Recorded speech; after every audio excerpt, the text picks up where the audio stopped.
Now, Britain's government borrowed more last month than in any December since records began 30 years ago. It reflects the cost of energy support and soaring debt interest linked to rising inflation. So, GBNews' economics and business editor Liam Halligan is with me now in the studio. Hang on a minute. We've got the highest tax burden for 70 years. Why are they still having to borrow more than ever?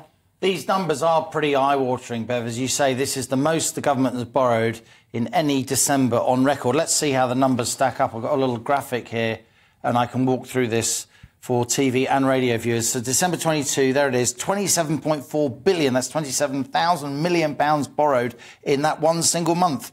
That compares to just under 17 billion in December 2001. So a massive percentage increase in borrowing. Why is it happening?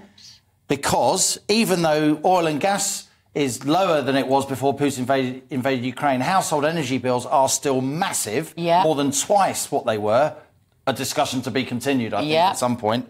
And that means the energy support scheme, that accounted for £7 billion of government borrowing. So that was what Liz Truss was getting so excited about when she was in office for 5 minutes. That's right. That's the energy support package that Liz Truss introduced. Remember, she was talking about it in the House of Commons, and then the Queen, the terrible news from Buckingham Palace that the Queen was, you know, in unfortunately the last stretch of her life. But here is the absolute killer in terms of borrowing. Interest payments on debt, £17.3 billion in 1 month, right? Now, all these big state people, they say, oh, we can just borrow, we can just spend lots of money. If you don't spend lots of money, you're a horrible person, right? The flip side of spending lots of money that you don't have, just to be a nice person, is that you spend £17.3 billion on debt in a single month.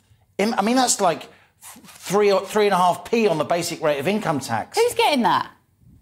International investors, in many cases. Do you know what I mean? It sounds like a really obvious question. If I borrow money from the bank, I know who's getting the interest I'm paying back. It's that bank. Is it just massive global banks that we're paying that interest to? Well, it's also ordinary people. Ordinary people buy gilts. Yes, wealthy people to put their money in. And it's not just the fact that interest rates have gone up, though that's important. This is what happens when inflation goes up. And in order to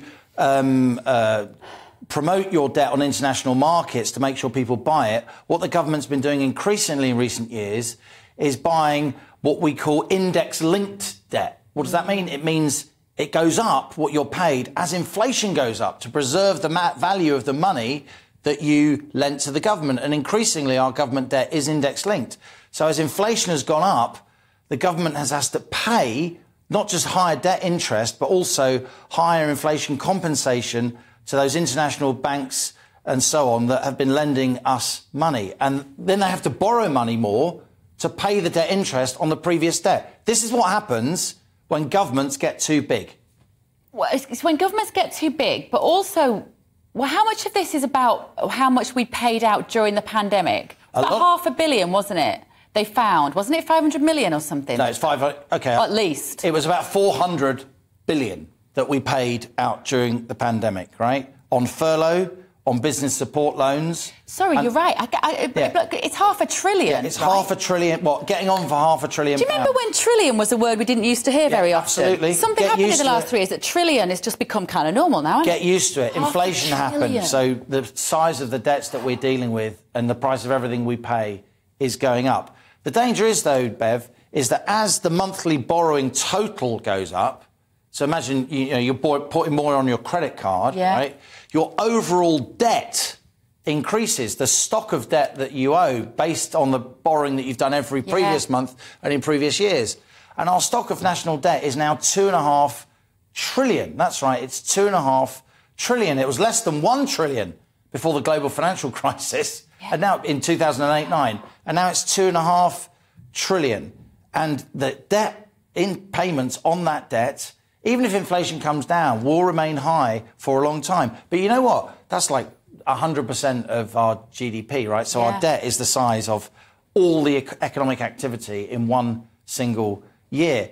And that's eye-watering, that's high, but it's still relatively low compared to the other advanced countries. In France, it's 115% of GDP. In Italy, it's almost 150% of GDP. In America, it's about 130% of GDP. The danger is, though, that as the total stock of debt cranks up, the government's got to borrow more and more money to pay the interest on the existing debt. And that's when financial markets start to get worried.